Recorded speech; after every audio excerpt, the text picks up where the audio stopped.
What do firefighters do during the day? They eat, they sleep, and they work out.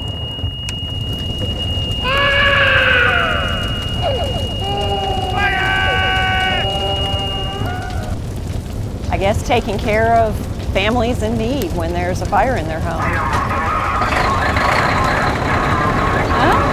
They probably just sit around and talk to each other, waiting for a call, I guess.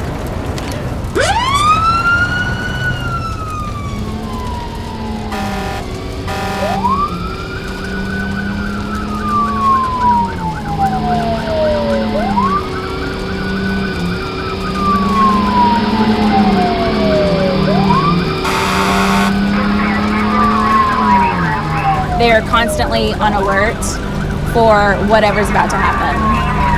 So they have to constantly be ready to go fight fires. They have a lot of free time, and so when they're not working, they have second careers.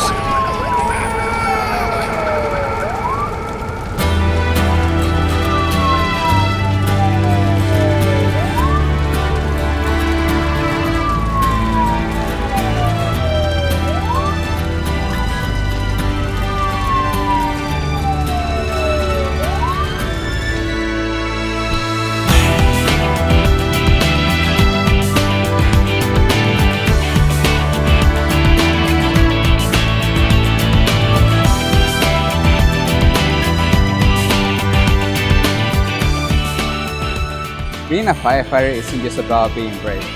It's about being brave for anything, at any time. From saving a cat from a tree, risking your life to save someone else's. See, that's the beauty of the job. That's what really makes it fun and exciting.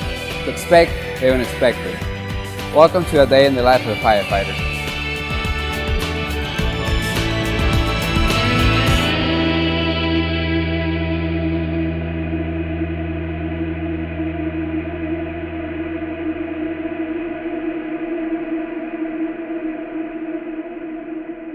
You know, if you came here to be a hero, you came to be the wrong thing. For the most part, 90% of the time, this is just a dirty, nasty, back-breaking labor job. You know, this is a job where, you know, things are not going to go right all the time. You're going to lose people. It's a very stressful job. We're finding more and more of the older firefighters now that are having cancer and things like that. You know, we had to have birthdays on days that wasn't their birthday because I was going to be at the fire station. Same thing with Christmas and everything else, you know. The pay's not really, you know, that good. It's, you know, there's a high divorce rate in policemen and firemen and things like that. It's very stressful on the family. So your family is without you for 4 months out of the year.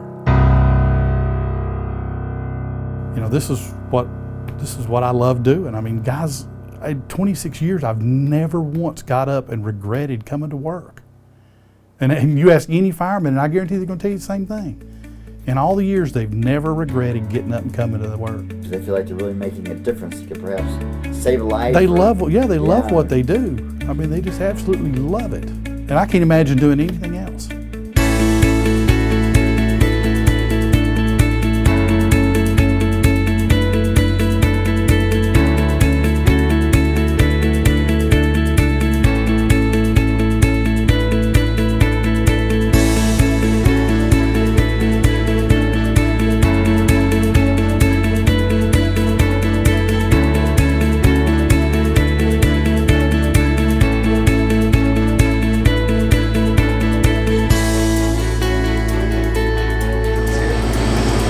Well, I'm raised for professional chefs, and they always get me to come in here and cook.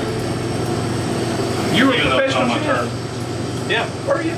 Yeah, I was the head chef at the Orangery. Are you sure? No.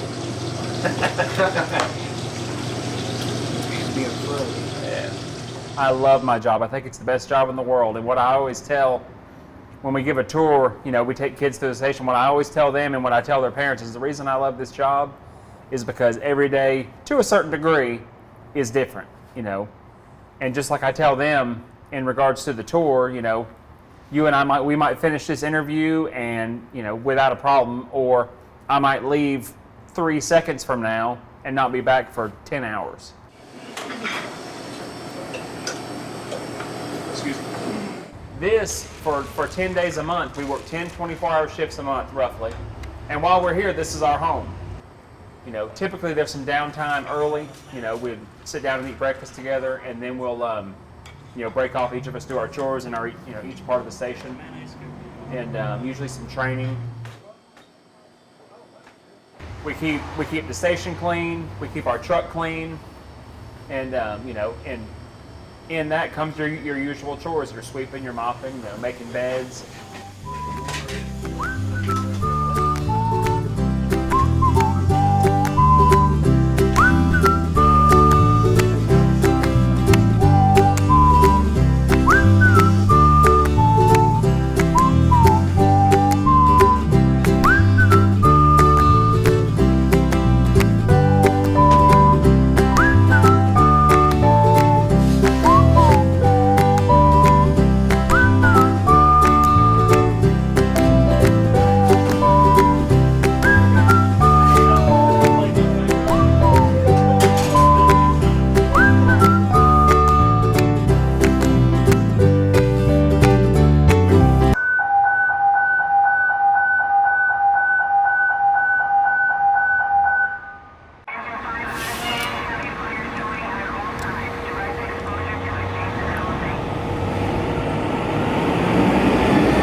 Just whenever, and again, what I tell the kids is, whatever you do at home, we do here, and no matter what we're doing, if the lights come on and the tones go off, we've got to go right then. And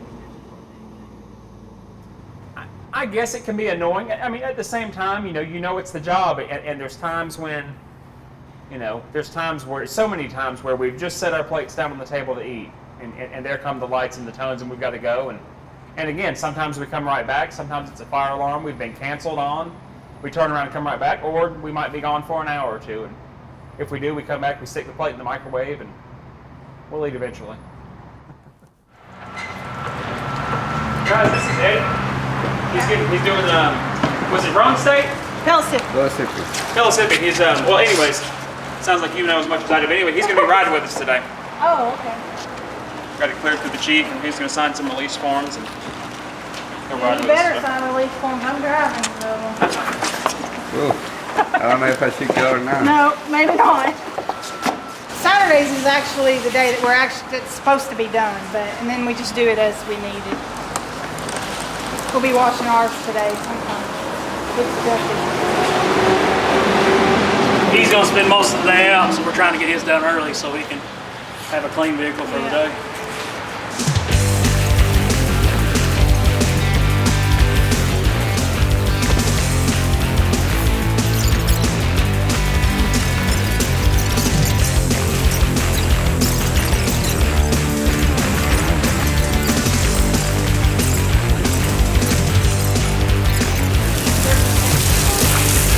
What? I missed the spot where?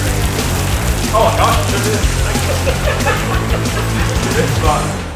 And you have to do the little things and check your EMS equipment and check your gear out on the truck, and you want to make sure the truck's in proper working order and everything like that. So you've got 2 or 3 hours worth of work that you have to do when you get there. Mm-hmm. And then the day is pretty much, you know, you have lunch, and it's just like being at home. Right. But for most stations, you know, you can expect EMS calls because we are a first responder agency. We do run EMS calls. We have approximately 12 ALS engine companies, which means they're always staffed with paramedics. And we're getting to houses in 2 to 3 to 4 minutes where it might take an ambulance 7, 8, 9 minutes to get there. Right. So we're getting there early with our advanced care.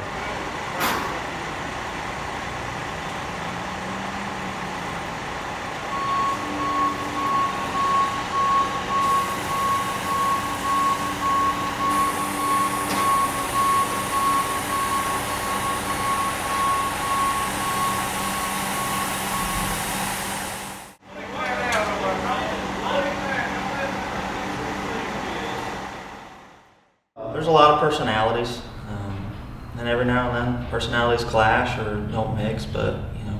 Yeah. What do you guys do in instances like that? Do you like put on the gloves and go out back and like, it's just my boys, or? No. We usually just don't talk to each other. Just don't talk to each other too.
Some of the things we run into out there on call, some of the things we see, you know, that might hang around with us for a while. If we might see a long time ago in my EMT training, I ran a SIDS call, a sudden infant death syndrome, of a real young child, and that was difficult to deal with for a while. And that's, I mean, in just like there's the potential for anything in this job, there's also the potential for a lot of that kind of stuff. You know, we might see, as on that church fire you mentioned earlier, you know, we had a firefighter injured. You know, and you know, there's been calls over the years where we've had firefighters hurt. You know, some worse than others. And, you know, that's the biggest part of the problem. Stuff to do. We talk to each other, probably not as much as we should. I was actually just doing some research, you know, here in the last day or so on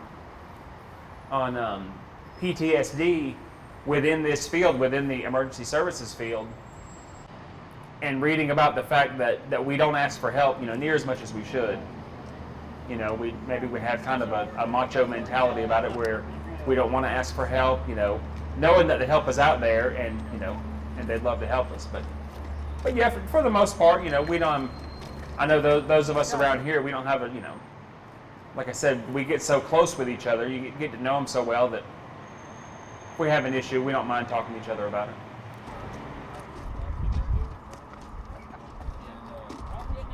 If you know that you gave 100% and you know that you did everything that you could do to possibly save somebody's life, and it doesn't go in their favor, then you can sleep at night. You know, you feel like it was just their time. It was meant to be, not anything that you could have done to have changed that. Right.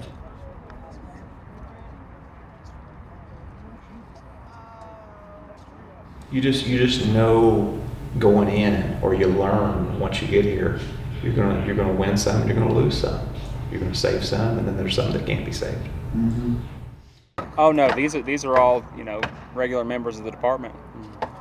They every so often they'll bring us out here for some training like this. You know, we'll do, you know, it's my first time ever seeing school bus extrication out here, but you know, they'll have us out here for cars, and they'll, you know, we've got if you want to, before we leave, you might walk around that way where we've got we've got different props out here that will burn. We've got that car there. There's the big propane tank they'll light up. You know, we could open a few doors to that's our burn building there. You could get some, you know, if you want to. You want to walk? Fills up through the upper levels here, and we practice doing search and rescue, you know, and then at the end of it, they'll go in and extinguish the fire. So they start at the bottom, or they start over here? They'll do different drills. You know, you might have a team coming in through this door, you know, or they'll come in from the bottom. It just depends on what we're training on that day. But with all the different doors, they can, they can have this closed off. So for the purposes of the search, they can tell you that, everything that's closed is a wall. So, and typically, when you enter a structure, it'll be up to that company officer. They'll decide whether to do a right hand or left hand search. And right hand, you'll stick to the right wall, and you'll just stick to that wall all the way through the structure, until you come back out the same door you came in.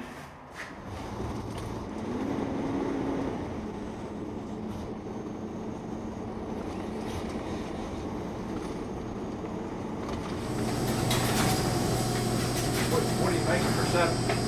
Lasagna. Lasagna.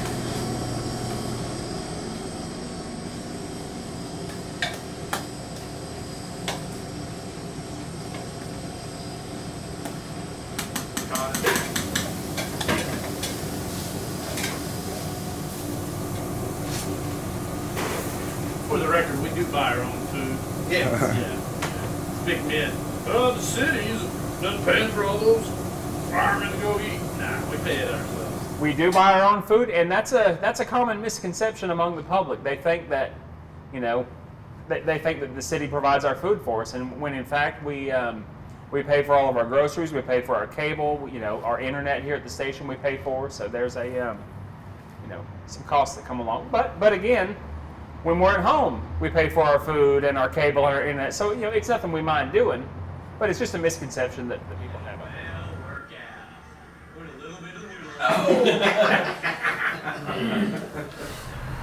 We got a lot of time. We hang out, we talk, we watch TV. Oh!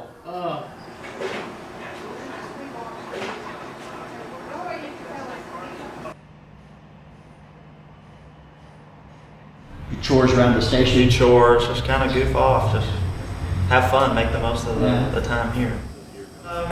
We have weights here upstairs that we can use to do workouts. I try to stay pretty active. I try to run, do some physical activity that way.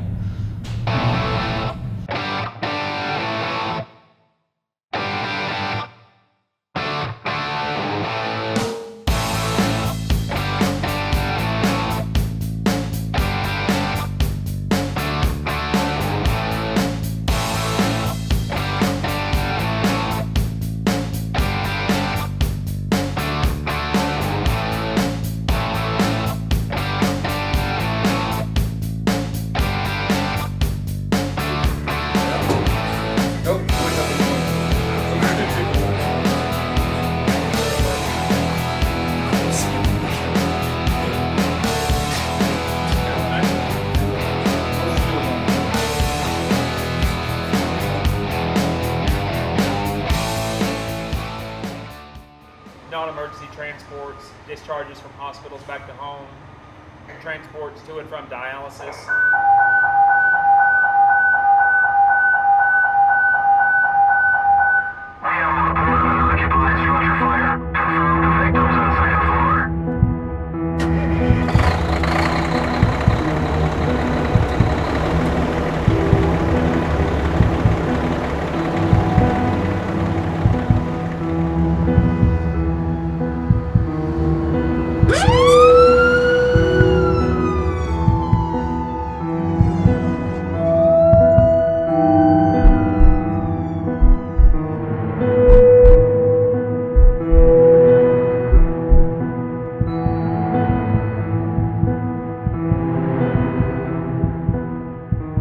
I can't do my job and my crew can't do their job without other guys doing their job. So we really consider it a team effort, and when there's awards given out quarterly, they're not given out to one person, we give them out to the entire crew. That's awesome. Because it is actually a team effort. I can't do my job inside when I was a captain. If me and the guy on the back of the fire truck were going in with a hose line, we can't do our job without the guy on the pump getting us the water. Right. So he's just as important as we are. We can't do our job if he don't do his job. He can't do his job if the people coming in laying the water supply don't do their job. So if you work as a team like that, really, Any save you make goes to everybody on the scene.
Consider myself, I don't know, I guess just really fortunate and really lucky to be doing something for a living that I love. And as we talked about, it could pay more, but you know, there's a lot of people out there that dread going to work, you know, every day or every week, and really, you know, truly, I don't think there's ever been a day where I haven't looked forward to coming to work.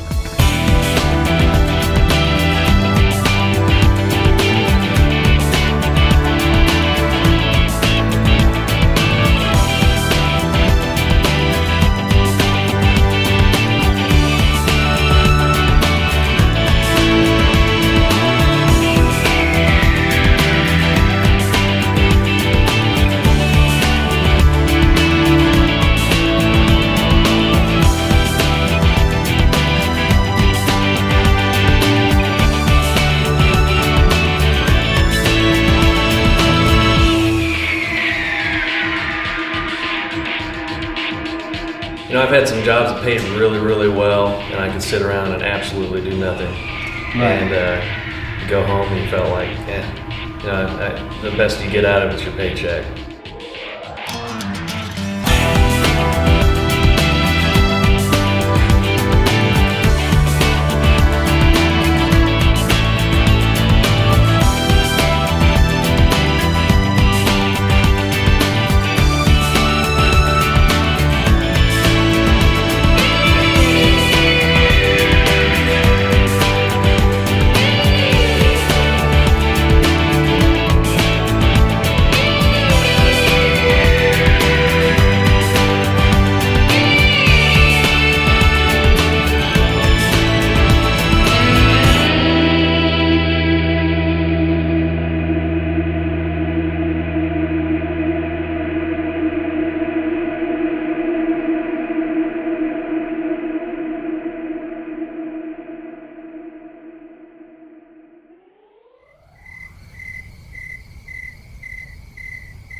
Firefighters are many things, but most of all, they're a family. They live together for 24 hours at a time, keeping them away from the loved ones at home. Just like at home, the family runs under a certain hierarchy with love, discipline, and leadership. Within their family, just like any other, disputes arise, sometimes disagreements and even heated words. That's understandable for any group that spends that much time together. However, they know that once the tone sounds calling them back into action, they're a team once again. A team whose job is to serve and protect the city residents. They know that in a matter of only a few minutes, they can go from an argument with each other to fighting to save each other's life. That's what brought them to the profession in the first place. They love the thrill and responsibility that the job brings. When they're having possibly the worst day of their lives, it's a firefighter's job to arrive quickly and make the situation better. Extinguish the fire, treat the injured, console those who have lost someone. An impossible task for just one firefighter. it takes a family, and that's who they are.